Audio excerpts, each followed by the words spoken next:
Welcome back to Game On, where we use sports and athletics to talk about everything related to mental health. There are a lot of factors of why different people are attracted to different sports or different athletic pursuits. So there's a bunch of factors, and we'll focus on one, which I think is interesting, is that some people take, for example, hockey or soccer, I should say football. Some people aren't attracted to that because it's usually low scoring. There's not a whole ton of offense. There's not a whole ton of goals being scored. So some people who really like offense, they like the action, and they don't have that, they're not attracted to it. And I think there's another reason for that. Why aren't they attracted to it? Because if you can't tangibly see the difference in the game, if you're not really familiar with the game, so the people who are familiar with soccer, and soccer is the most popular sport on the planet, then they're able to see what's changing throughout the game. But for the typical person, the easiest way to see change happening and progress happening is by scoring. And so if it's a low scoring affair, then it's harder for them to feel engaged and feel like something's happening in the game. There's something similar also when it comes to people working out. And you'll notice actually, if you go to the gym and you see people who are serious about their working out, they'll a lot of times they'll bring little journals, little notebooks, and they'll be taking copious notes on what they're doing. And what they're doing is they're trying to track to see what they're doing. Now I'm going to go back to CrossFit. I know I did a recent video on CrossFit. Too bad.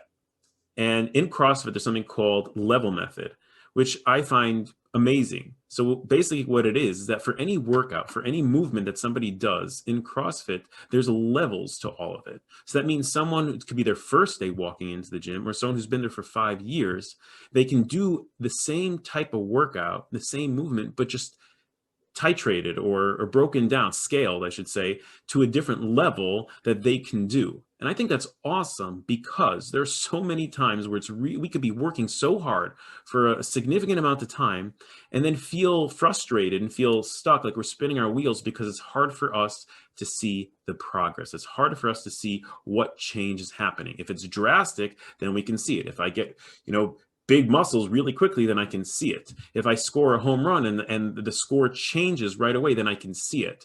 But with so much in life, there's so many gradients to that change that it's hard to stay motivated. It's really a delayed gratification to the nth degree. So something like level method in CrossFit. So I could have done a workout or a movement 6 months ago, a year ago, and then I do it again. And then, wow, okay, I did it a little bit faster, or I lifted a little bit more weight, or it was smoother, it was more comfortable for me. So then I can see the progress. And I think of a lot of, certainly in the world of mental health, when we're trying to work on something, it's easy to get frustrated that, oh, what is actually changing?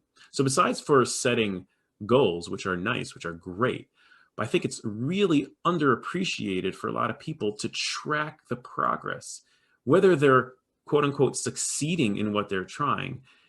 That could be arbitrary because I'm thinking of some clients that I work on with anxiety, and they're trying to put themselves, which is very, very uncomfortable, in situations that feel risky. They're outside their comfort zone. But if they keep track of what they're doing, so they were able to do this much, and 2 weeks ago it was way harder, it was way more intense, I couldn't make it more than 3 minutes, now I'm making it 5 minutes.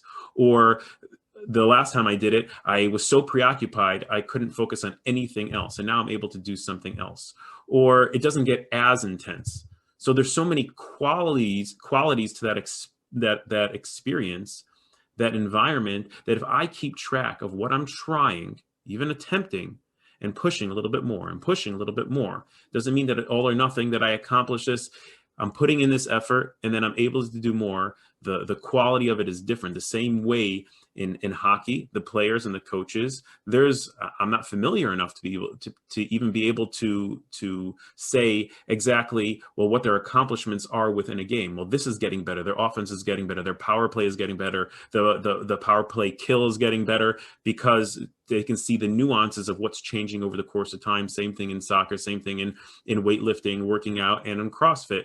If you keep track, and I know it could be annoying, it could be tedious, if we keep track of the things that we're trying, even if we're not succeeding, and we see the gradients in what we're able to accomplish and do more, even if it's not all, then we're going to feel like we are doing something more. We're going to feel more accomplished, and that's going to turn into be sustained motivation to continue to be engaged, continue to push, and to continue to do more. So Track your progress. It's worth it. Hope you enjoyed. Have a wonderful, wonderful day.